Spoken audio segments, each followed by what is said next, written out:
always tries to remain calm in most situations, try and give my best analytical thesis on these here net waves.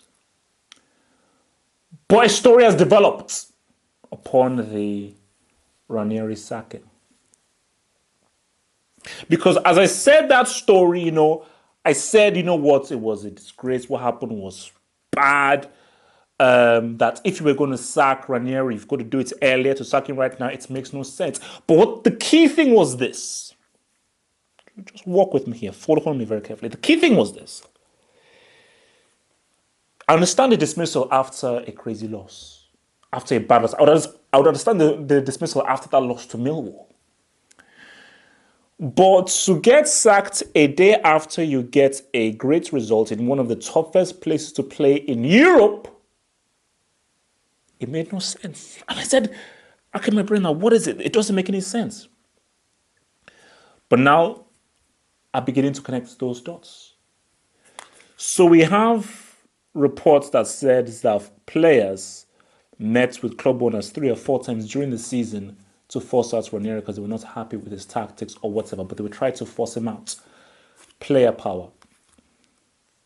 And then I was like, that's interesting. And then I watched Kasper Schmeichel's interview. That dude is lying. That man is lying. That guy's a liar. Because I was talking to my boy Rouge on Twitter, and he said to me that, look at that interview, and look at when they asked that last question. That's the key. That's the key. That last question, look at his eyes. Because the guy said, give me a straight answer. Can you tell me straight that you were not there to force out Ranieri and he had no part to play in that? And he was waffling. He couldn't give proper eye contact. His eyes were all over the place. That is the body language of a man who is lying.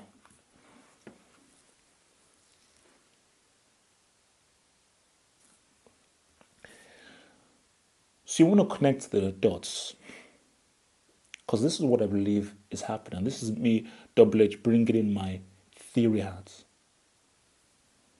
The players, seeing that they got a great result against Toul, knowing that, man, if we beat Sevilla 1-0, we can make the quarterfinals. So what I believe happened was after that game, those players, they met the owners and they said, we want Ranieri out because we believe that with a different manager, we can not only stay safe in the Premier League, but we believe that we can beat Sevilla when they come back in the return legs to give us a chance to enter the quarterfinal. And in the stupidity of the owners, they bought that crap. So this is my theory. My thing is that Leicester City could survive. And you know what? I believe that Leicester City will survive. With a new manager, I believe that they just will. I just have a hunch that a new manager will actually keep them afloat, only just. Leicester City are not beating Sevilla. Because Sevilla are coming to Leicester for unfinished business. They're not coming to Leicester City for a 0-0. They're coming there to lubricate. And they've brought some Spanish lubrication, which I hear is actually very good. It's actually used. So they are coming to Leicester City with some Spanish lubrication because they're coming to lubricate. But let's say in the most improbable time, let's say you get to the quarterfinals, you're getting sniped.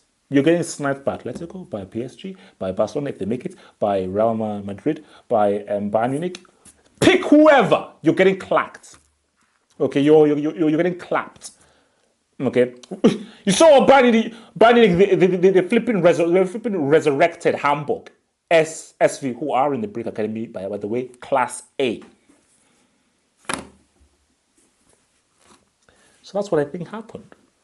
I think it is the players. Because I said, no, this doesn't make sense for the owners to sack Ranieri after that 2-1 result.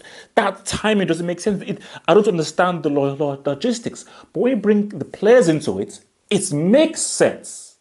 It does make sense. The dots do connect. I believe it is the players who forced out this dude. And may I remind people, Mahrez, you're not a world-class player. Vardy, you're not a world-class player. Drink water. Go drink. You're a guy who drinks water. You're not a guy who is a top footballer. You drink water. So go and drink that water. Belly full. Morgan, you're from the road. Who's here from the road? Demari Gray. I mean, so please, know your role. Because for all these players, man, you're not sniffing a big-time contract. You're not sniffing ever playing for a big-time team. It's not happening for y'all. You want to blame Ranieri for it? Fine. Be my guest. Because it was player power that forced out my boy Mourinho. Although I thought that Mourinho really should have been big sacked, but it was player power that forced out Mourinho. And I believe that player power, again, was the cause of it now. And I just say that we're living in a crazy world right now because players have too much power. Way too much power. If you don't like the tactics, which I think is bullcrap because you're a professional football player, because I'll get to that. If you don't like the tactics, don't be a piece of crap and go behind the manager's back. Say to the manager's face!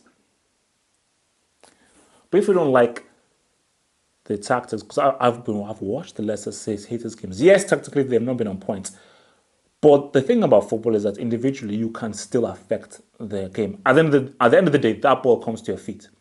At the end of the day, Jamie Vardy, you've had chances to score. At the end, Jamie Vardy, you've had opportunities. At the end of Jamie Vardy, you've made bad decisions on the ball. Mahrez made bad decisions on the ball. Wes Morgan, you've made defensive mistakes. That's nothing to do with Ranieri. Those are individual mistakes that you have to own as a player. So yes, a part of it has been Ranieri's tactics, but another part of it is just bad play, underperformance. So let's not get it twisted. Let's not get it twisted. But let's see what comes alive. But let's just see the things that come alive. But from what I can see, from what I know, because again, we can never know fully, that interview with Kasper Schmeichel, oh, no. Man, that boy's lying. I mean, no offense to Mr. Peter Schmeichel, all that kind of stuff. I think it's racist for what he said to me and rights, but that's a separate topic. That Kasper Schmeichel interview, that guy's lying. More to follow.